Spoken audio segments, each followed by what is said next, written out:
So I know I'm here, and it looks like the Buick Envision isn't here, plus I'm wearing a short sleeve shirt in this nice weather, and the Buick Envision that you see in the B-roll is covered in ice. So there were some circumstances that sort of pushed this review a little further back than I would have liked. So it's not quite as cohesive as my normal reviews. That being said, enjoy the review, and if you want a brief story time on what happened, stick around at the end and I will tell you. It involves a Canadian goose. You know in teen rom-coms when the nerdy girl suddenly becomes beautiful, but it's kind of like a joke because we all knew that it was just a model wearing glasses and overalls before. Then somebody, usually a friend who became a friend who wasn't originally a friend, took off the glasses and everybody, especially the boys, went, "No way." Yeah, this isn't the same as that. This stunning, all-new 2021 Buick Envision replaces a model that was, to put it charitably, about as attractive as a previously undiscovered STD. In movie terms, it would be like if the unattractive girl was played by the corpse of Andrew Jackson, and then she somehow transformed into Emily Ratajkowski just because someone gave her a dress. This new Buick Envision is gorgeous, but it's jumping into one of the most cutthroat market segments in the automotive kingdom. That sort of premium luxury crossover. You know, it's not quite the German brands, and it's sort of ruled by the Acura RDX and MDX, the sort of upstart Lincoln Corsair, and the complete dumpster fire that is the Infiniti QX who cares. But its biggest competition might not come from them. It might come from another, more unexpected source.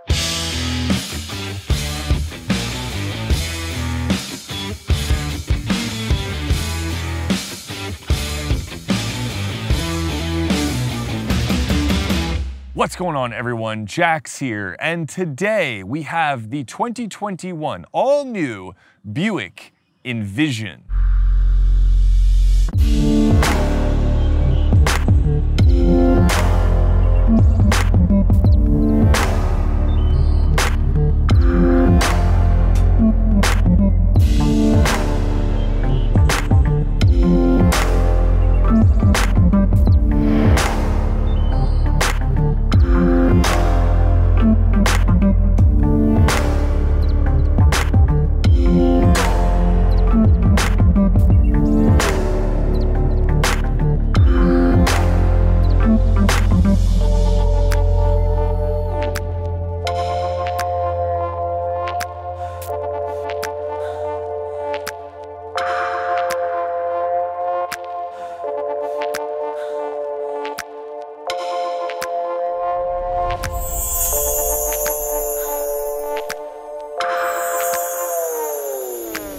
So let's talk about this styling, because the Envision looks fantastic, inside and out, full stop. This is exactly how you transform a previously uninteresting design, and that's putting it nicely, into something upscale and desirable. Something that looks like it belongs in the premium segment, if not a cut above. The Envision is gorgeous. In fact, I would argue that the Envision is one of, if not the most attractive vehicles in its class, inside and out. The overall proportions for this new Envision are lower and wider, and in this Avenir trim, it looks the business sitting on these 20-inch wheels. The interior color scheme and overall design looks especially nice, with sort of a simple, elegant functionality being the main kind of feature. Look, I am clearly digging it, and to be quite honest, Buick badly needed a stronger player in this sort of mid-size, although the Envision is a little small, we'll get to that, but the mid-size-ish kind of premium luxury market segment, and the Envision absolutely delivers.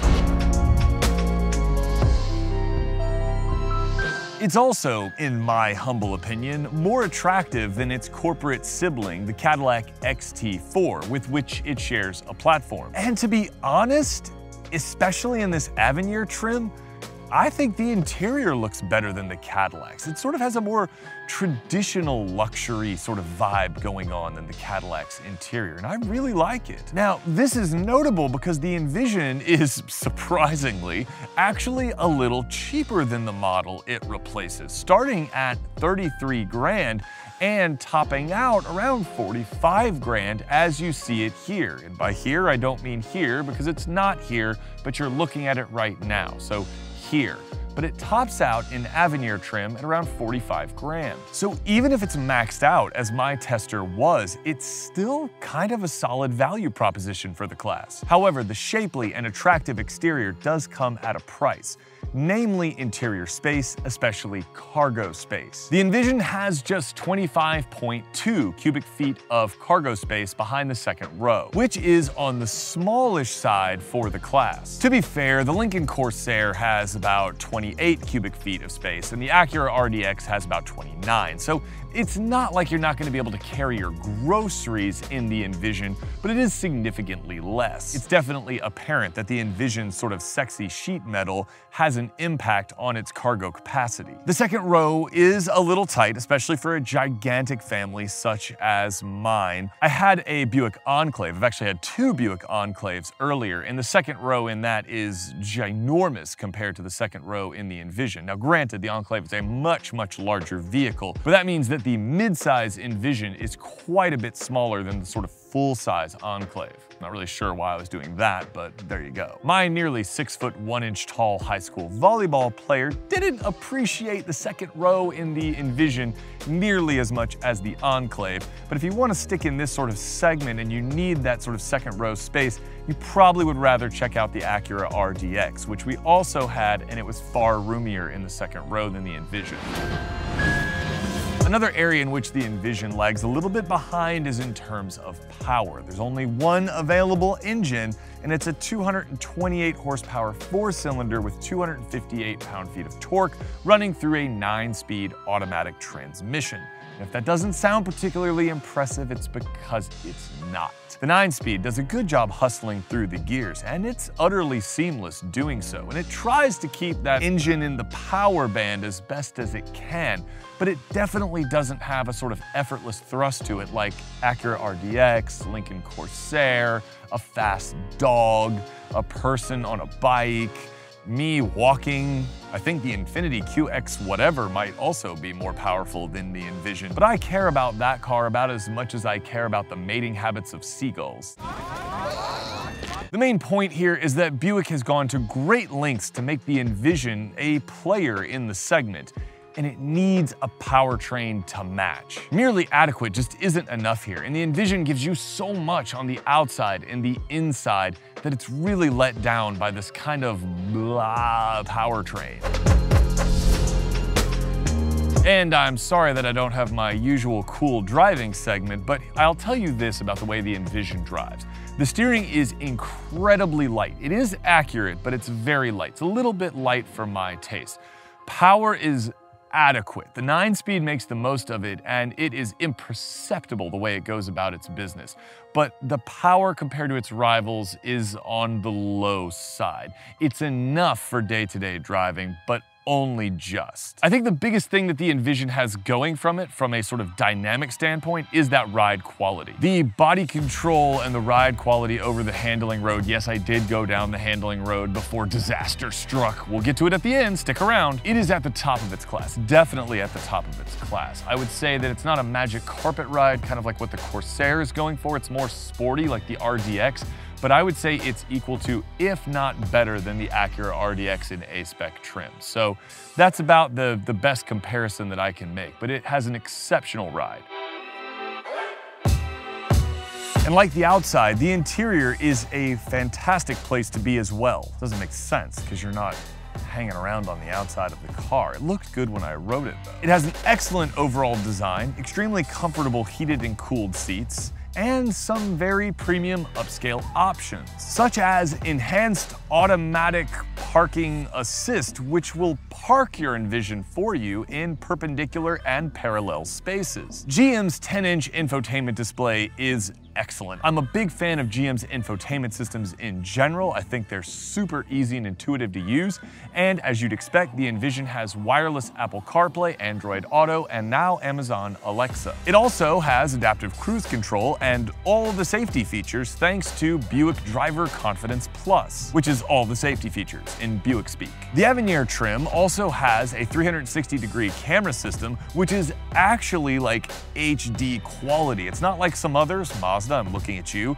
that's like Game Boy quality. It's actually like really crisp and it looks really nice. And it has a giant panoramic moonroof, which is sort of, you know, class appropriate and expected on a higher trim level. And while the seats might not be as supernaturally comfortable as the ones that I had in the Toyota Venza at the same time, they are quite good. They're heated and cooled, and they look pretty darn stylish to boot with a sort of diamond perforated texture on them. If there's a drawback in the interior, it's that hard plastic creeps into your life from down below like some sort of horror movie villain. Take it, Georgie. It's grained exactly like the good stuff, and it's color matched on top of it, almost imperceptibly, but it is hard to the touch and feels a little cheap. I don't honestly mind though, considering the overall look of the interior is so upscale, especially in this sort of dark dash kind of cream leather look, which I think looks very Germanic, to be honest with you. And everything your hands touch, especially the steering wheel, the seats, and the door cards, is top-notch quality. If we're willing to accept some harder plastics in full-size trucks and SUVs that cost $70,000,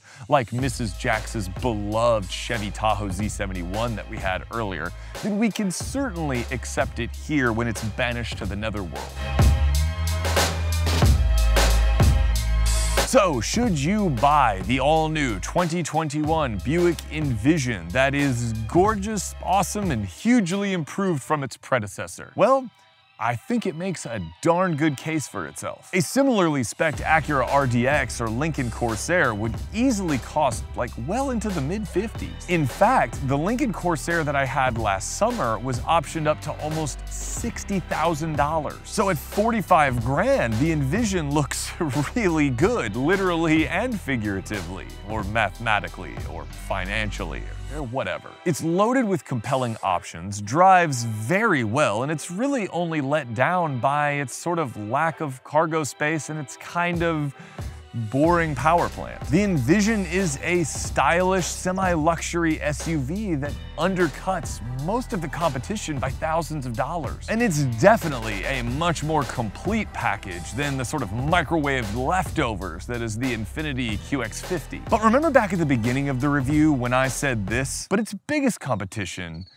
might not come from them. I was referring to the Mazda CX-5, specifically in signature trim. The Mazda comes with a 250 horsepower, 320 pound-feet of torque turbo 4-cylinder, drives better than anything else in its class, and has 31 cubic feet of cargo space behind the second row. It has a gorgeous interior, and despite it being an aging design, a really attractive exterior as well. Oh, and it rings in at $41,000. So what should you do? If you prioritize the driving experience and the driving experience above everything else, get the Mazda. Even though it only comes with one suspension setup, the tuning is divine, as are the steering, the braking, and the throttle response, so you will not be disappointed. But the Mazda lacks the Buick's adaptive dampers, options like giant moonroof, and parking assist. You'll have to decide how much you prioritize features like that and whether they're worth the $4 grand premium you would need to step up to the Envision Avenir trim. But I think a number of people will lean towards the Buick, which is a sentence I never thought I would say. And for the first time in a very,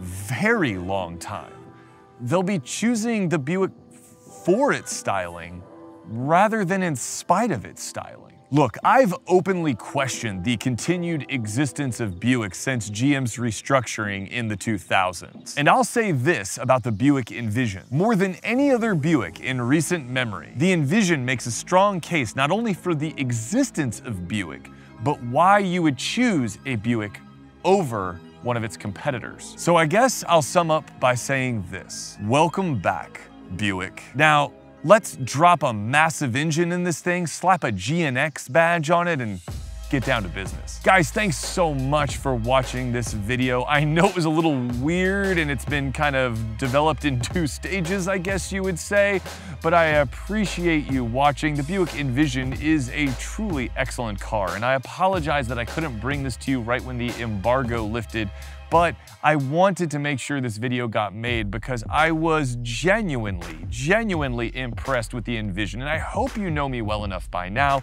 if you've watched any of my other videos, to know that I would not say something that I didn't wholeheartedly believe in. So take that for what it's worth. Thanks for being here. Thanks for joining this community. If you liked this video or found it valuable, please consider pressing like. Please consider subscribing. Let me know in the comments, would you ever consider Buick, considering how good this car looks and how well it drives? Yes, it's a bit underpowered, but it is a very compelling small SUV. So let me know down below if you think this could sway your buying decision. And until next time, ride safe, drive safe, and I will catch you in the next review. Peace.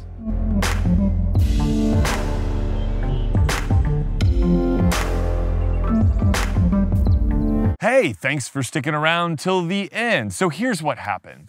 I was closing up my laptop, my editing laptop, my extremely expensive editing laptop, and my headphone jack got caught between the laptop and the screen. So I closed my laptop, not seeing the headphone jack, and guess what happened? It cracked the screen.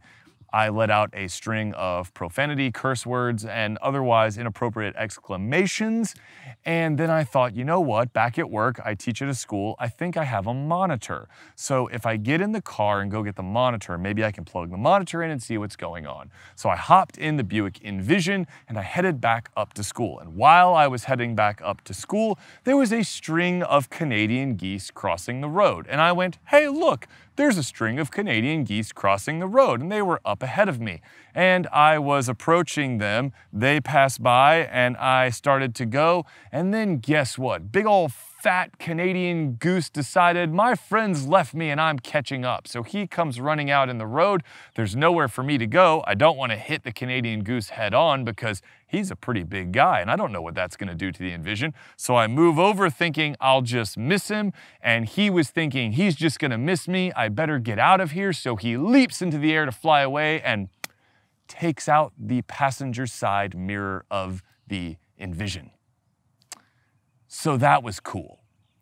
So they had to come pick up the car before I was done filming with it, hence my talking head A-roll segment with no Envision. I was able to grab some B-roll footage on a day when it was about 28 degrees outside, which is why it's covered in ice. It's about 78 degrees outside now, yay Georgia. And that is why the Envision review is a little strange and why I've suddenly taken up hunting Canadian geese exclusively. I'm kidding, I would never do that. I don't hunt, but I was a little bit irritated. And that's the story of my extremely bad day. That all happened in the span of about an hour. I cracked my laptop screen and had the passenger side mirror damaged on a test car in the span of about an hour. So that was a rough day, to say the least. But we're all good. Buick still likes me, I think, and my editing laptop is back thanks to Apple Care. Now enjoy a blooper or two.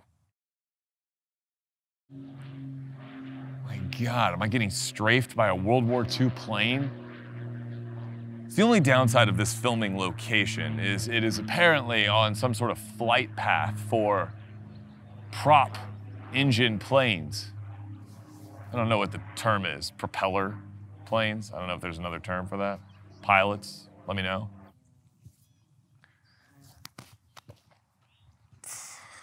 That's cool, just drive around the parking lot right past me, even though it's completely empty. Quite literally, there's nobody here, but you're gonna drive right past me, you idiot.